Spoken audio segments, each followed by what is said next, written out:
નમસ્કાર, સ્વાગત છે આપનું સમાચારોમાં. આપની સાથે હું છું પ્રિયંકા. ગુજરાતમાં ચોમાસાની શરૂઆતની જાહેરાત કરવામાં આવી છે. ગુજરાતમાં 21મી જૂનથી ચોમાસું શરૂ થશે. એક સપ્તાહ પાછળ ગયું ચોમાસું. રાજ્યમાં ચોમાસું વિદાય પણ મોડું લેશે. ભારતમાં ચોમાસા અંગેની જાહેરાત થઈ ચૂકી છે. 5મી જૂને કેરળમાં ચોમાસું દસ્તક દેશે. ભારતીય મોસમ વિભાગે પૂર્વાનુમાન આપ્યું છે. સમુદ્રમાં પ્રી મોન્સૂન એક્ટિવિટીની શરૂઆત થઈ છે. કોરોનાના કહેર વચ્ચે પણ પાકિસ્તાન સુધરવાનું નામ નથી લઈ રહ્યું. સરહદ પર તો સતત સીઝફાયરનું ઉલ્લંઘન કરે છે, ત્યારે હવે પાકિસ્તાન દરિયાકાંઠેથી પણ ઘૂસણખોરી કરવાની તૈયારી કરી રહ્યું છે. રાજ્યમાં એક બાજુ કોરોના વાયરસનો કહેર છે, તેની વચ્ચે દેશ વિરોધી તત્વો ગુજરાતમાં ઘૂસણખોરી કરવામાં આવે તેવી આશંકા કોસ્ટગાર્ડ દ્વારા વ્યક્ત કરવામાં આવી છે. દરિયાકાંઠાના ઇન્ફ્રાસ્ટ્રક્ચરને સંભવિત જોખમ હોય ફિશરીઝ વિભાગે એક પત્ર લખીને જણાવ્યું છે કે 23 મે સુધીમાં દરિયાઈ કિનારે દેશ વિરોધી તત્વો દ્વારા હુમલો તથા ઘૂસણખોરી થવાની શક્યતા છે. પોરબંદર સહિત ગુજરાતના દરિયાકાંઠાના માછીમારોને એલર્ટ રહેવા આદેશ કરાયો છે. દરિયામાં કે દરિયાકાંઠે જો કોઈ હિલચાલ કે શંકાસ્પદ વ્યક્તિ અથવા તો બોટ જણાય તો તાત્કાલિક સ્થાનિક પોલીસ અને કોસ્ટગાર્ડને જાણ કરવા માછીમારોને સૂચના અપાઈ છે. ગીર સોમનાથમાં ધીંગાણું ખેલાયું. લોકડાઉનના નિયમોની એસી કી તેસી કરવામાં આવી. સૂત્રાપાડાના ધામડેજ બંદરે જૂથ અથડામણ થઈ. ધીંગાણામાં એક વ્યક્તિનું મોત થયું છે, જ્યારે 3 લોકો ઘાયલ થયા છે. ઘાયલોને કોડીનાર હોસ્પિટલ ખસેડવામાં આવ્યા છે. આ કોઈ સામાન્ય દિવસોના દ્રશ્યો નથી, આ લોકડાઉન વચ્ચેના દ્રશ્યો છે. ગીર સોમનાથમાં ધામડેજ પાસે આ ધીંગાણું ખેલવામાં આવ્યું, જેમાં એક વ્યક્તિનું મોત પણ થયું છે, જ્યારે અન્ય કેટલાક લોકો ઘાયલ થયા છે. અને હવે વાત કરીશું આત્મનિર્ભર ભારત વિશે.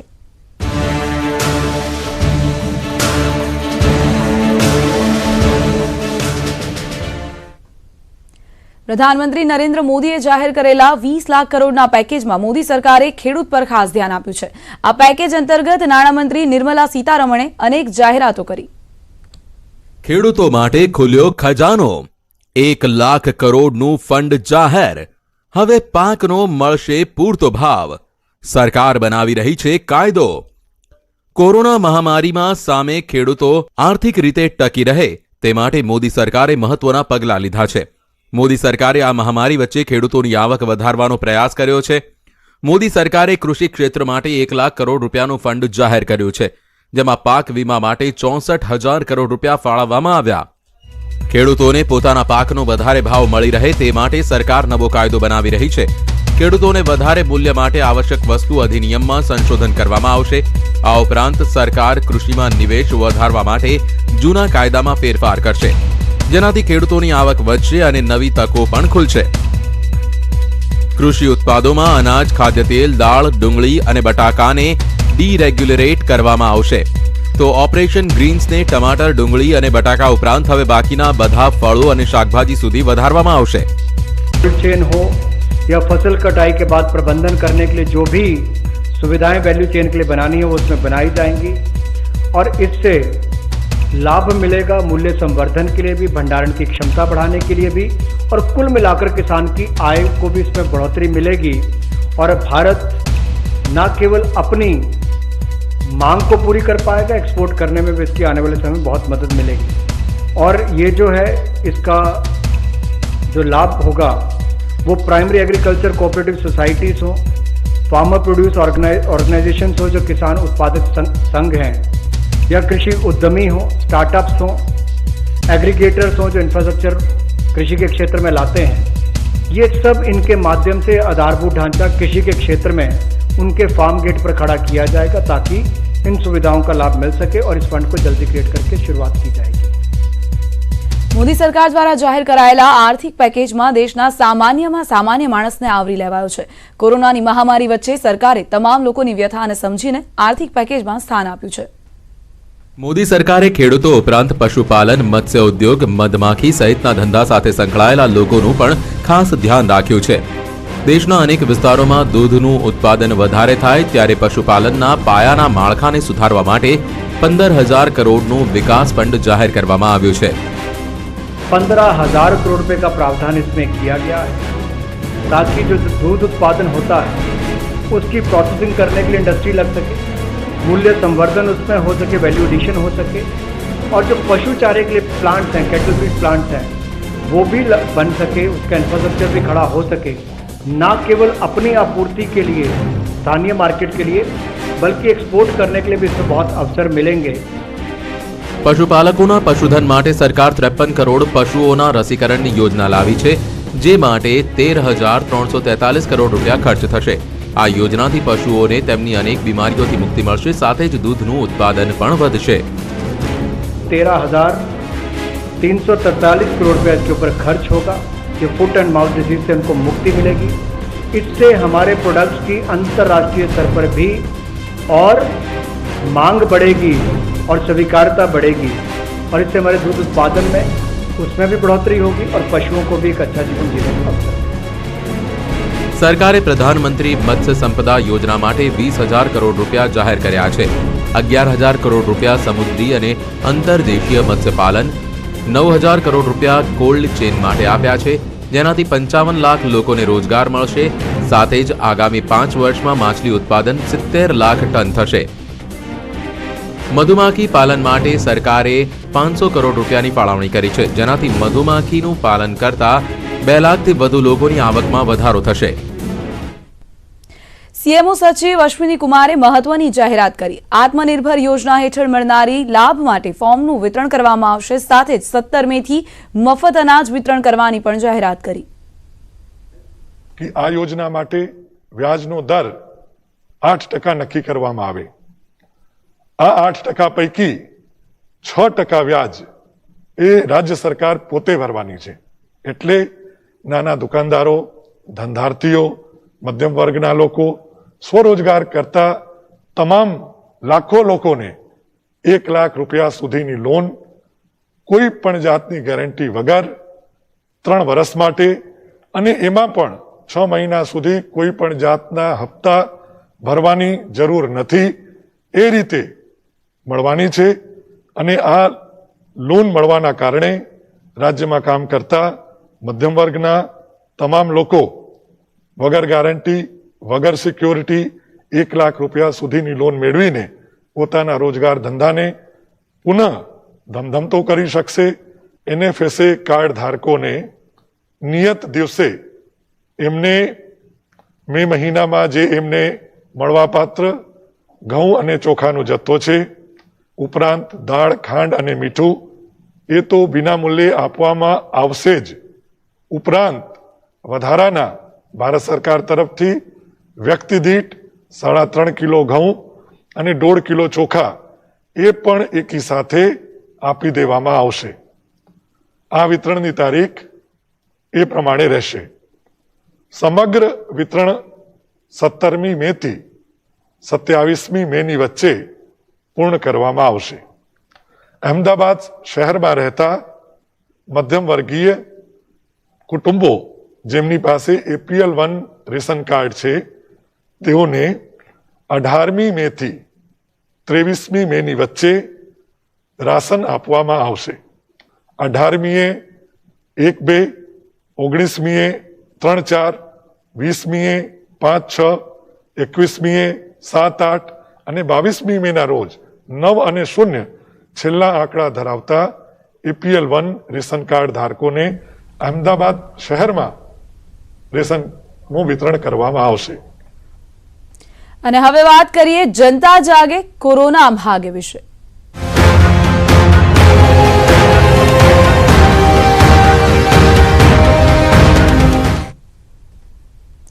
રાજ્યમાં કોરોનાનો કહેર સતત વધી રહ્યો છે. 24 કલાકમાં નવા 340 કેસ નોંધાયા. રાજ્યમાં કોરોનાના કુલ 9,932 કેસ સામે આવ્યા છે. 24 કલાકમાં કોરોનાથી 20 લોકો મોતને ભેટ્યા છે. 24 કલાકમાં અમદાવાદમાં 261 કેસ સામે આવ્યા. ગાંધીનગરમાંથી 11, રાજકોટમાંથી 12 કેસ, વડોદરામાંથી 15, સુરતમાં 32 પોઝિટિવ કેસ સામે આવ્યા. પાટણમાં, ખેડામાં અને જામનગરમાં 1-1 કેસ સામે આવ્યા છે. સાબરકાંઠામાં 2 કેસ, અરવલ્લીમાં, મહીસાગરમાં, ગીર સોમનાથમાં 1-1 કેસ સામે આવ્યા છે, જ્યારે સુરેન્દ્રનગરમાંથી પણ 1 કેસ સામે આવ્યો છે.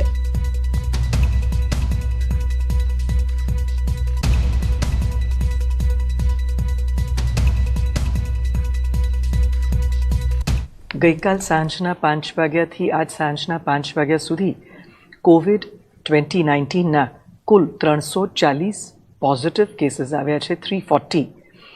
આ જ સમય દરમિયાન 7 એવા લોકો છે કે જેમનું દુઃખદ અવસાન પ્રાથમિક કારણ કોવિડના લીધે, એમના સંક્રમણના લીધે થયું છે. 13 એવા લોકો છે કે જેમને પહેલેથી અન્ય ગંભીર કોમોર્બિડ કન્ડિશન્સ હતી અને કોવિડના સંક્રમણથી એમની પરિસ્થિતિ વધારે બગડતા એમનું દુઃખદ અવસાન થયું છે. આજે કુલ આ જ સમયગાળા દરમિયાન 282 જેટલા લોકો ડિસ્ચાર્જ થઈને ઘરે પાછા ગયા છે. એક અઠવાડિયા બાદ અમદાવાદમાં ફરી શાક માર્કેટ અને કરિયાણાની દુકાનો ધમધમી. કેટલાક વિસ્તારોમાં લોકોની ભીડ જોવા મળી. તંત્રએ ફરી લોકોને નિયમો પાળવાની અપીલ કરી. સ્પ્રેડર્સની સ્ક્રીનિંગની મોટા પાયે કાર્યવાહી હાથ ધરવામાં આવી છે અને એમાં લગભગ 33,500 જેટલા સુપર સ્પ્રેડર્સની સ્ક્રીનિંગ કરવામાં આવી. 12,500નું કોરોના ટેસ્ટ કરવામાં આવ્યું અને એમાં લગભગ 700 જણા પોઝિટિવ મળ્યા, એને અલગ કરી દેવામાં આવેલા છે. એટલે ભવિષ્યમાં કોરોના સંક્રમણ એ સુપર સ્પ્રેડર મારફતે ન ફેલાય તે માટેની આ એક ઉત્તમ કામગીરી થયેલી છે અને નગરજનોના સ્વાસ્થ્ય માટે પણ ભવિષ્ય માટે આ એક સુંદર કામ થયું છે.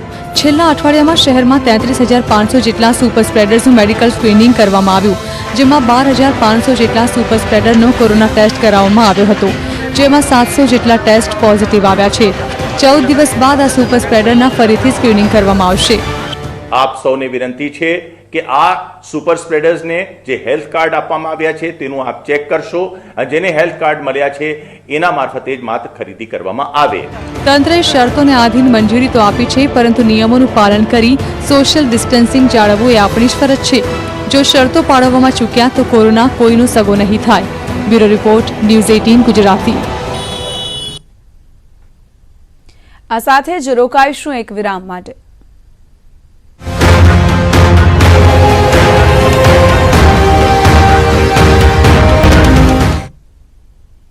Welcome back. ગઈકાલથી અમદાવાદમાં લોકોને થોડી છૂટછાટ આપવામાં આવી. લોકોને જીવન જરૂરિયાતની વસ્તુઓ મળી રહે તેવી વ્યવસ્થા કરવામાં આવી. તો અમદાવાદીઓએ પણ સાબિત કરીને બતાવ્યું, ગમે તેટલું કરો, અમે નહીં સુધરીએ.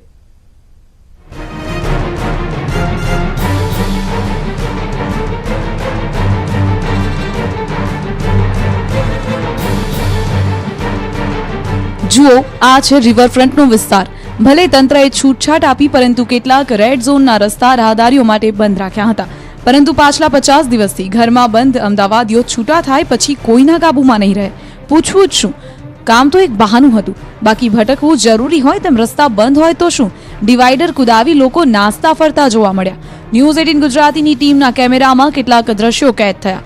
કોઈએ તેલ લેવાનું બહાનું કાઢ્યું તો કેટલાકે તો એવું કહ્યું કે પેલા ભાઈ ગયા તો હું પણ અહીંથી નીકળ્યો. અમદાવાદીઓ પાસે બહાના તો અઢળક હોય છે. દવાખાને જવું છે, અહીં પાસે જ રહું છું. ભૂલ પકડાય એટલે બહાનું તૈયાર જ હોય. સાહેબ, અમારે તેલ નથી, વાસના જવાનું છે, વાસના બંધ છે, એટલે આમ અંદર નીકળી પુલ પર ચડીને કરીએ.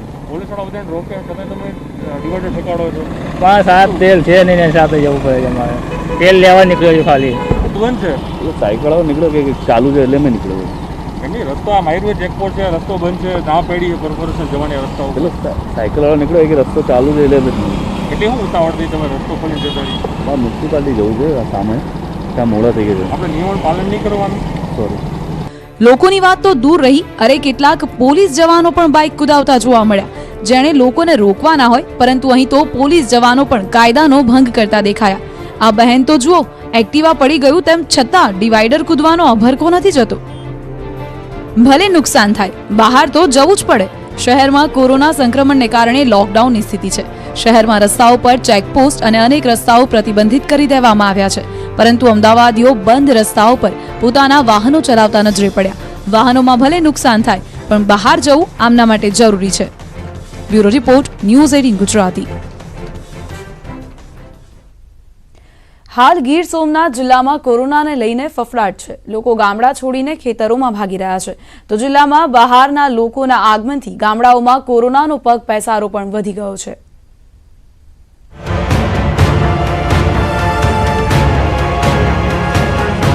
ગીર સોમનાથ જિલ્લામાં શરૂઆતમાં પહેલા 2 અને બાદમાં 1 એમ 3 કોરોનાના પોઝિટિવ કેસ આવ્યા હતા.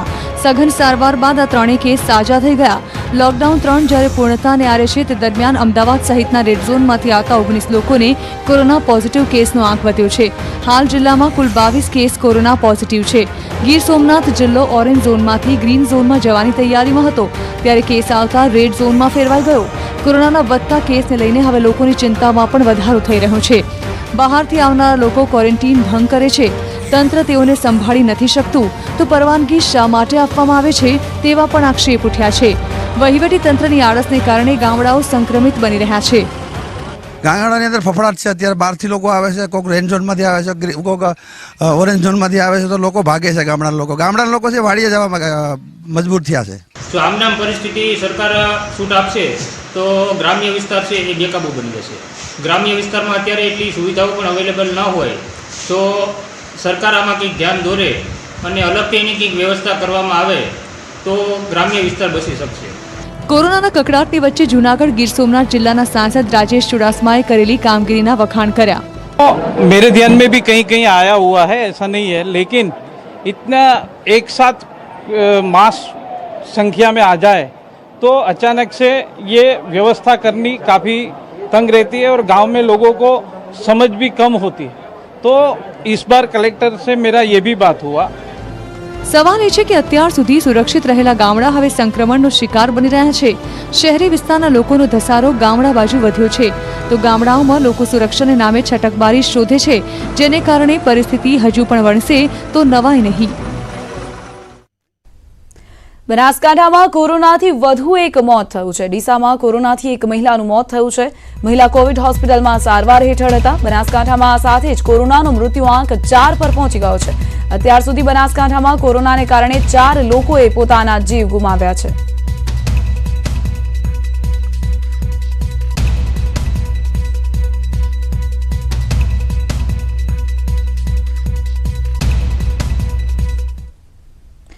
ઉત્તર પ્રદેશના ઔરૈયામાં મોટી દુર્ઘટના બની છે. માર્ગ અકસ્માતમાં 23 શ્રમિકોના મોત થયા છે. શ્રમિકો ભરેલા વાહનને ટ્રકે ટક્કર મારી ગોરખપુર જઈ રહેલા 23 શ્રમિકોના મોત થયા છે. આ દુર્ઘટનામાં 35 લોકો ઈજાગ્રસ્ત થયા છે. શ્રમિકો ભરેલા વાહનને ટક્કર મારતા અકસ્માત સર્જાયો. કુલ 35 લોકો આ દુર્ઘટનામાં ઈજાગ્રસ્ત થયા છે જ્યારે 23 શ્રમિકો મોતને ભેટ્યા છે. ગોરખપુર જઈ રહ્યા હતા આ તમામ શ્રમિકો, જેઓને એક ટ્રકે ટક્કર મારતા તેઓના મોત નીપજ્યા છે.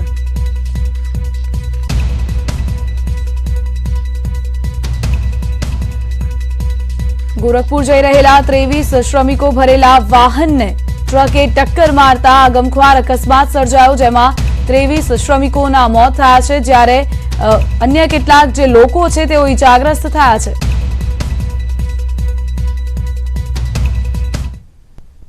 બોટાદની વૈભવ જીનિંગ મિલમાં આગ લાગી છે. મોડી રાત્રે આગનો બનાવ બન્યો, જોકે ફાયર ફાઈટરે આગ પર કાબુ મેળવી લીધો છે.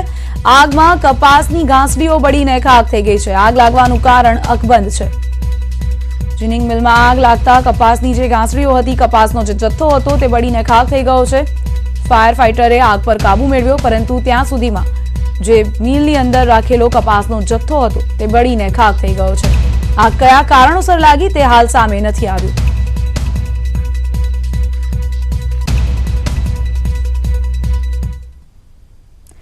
એએમસીમાં વધુ એક આઈએએસની નિમણૂક કરવામાં આવી છે. એબી ગૌરને એએમસીની જવાબદારી સોંપવામાં આવી છે. ઓડા સાથે એએમસીમાં ચાર્જ સંભાળશે. વધુ એક આઈએએસ અધિકારીની નિમણૂક કરવામાં આવી છે. એબી ગૌરને એએમસીની જવાબદારી સોંપવામાં આવી છે. ઓડા સાથે એએમસીમાં ચાર્જ સંભાળશે.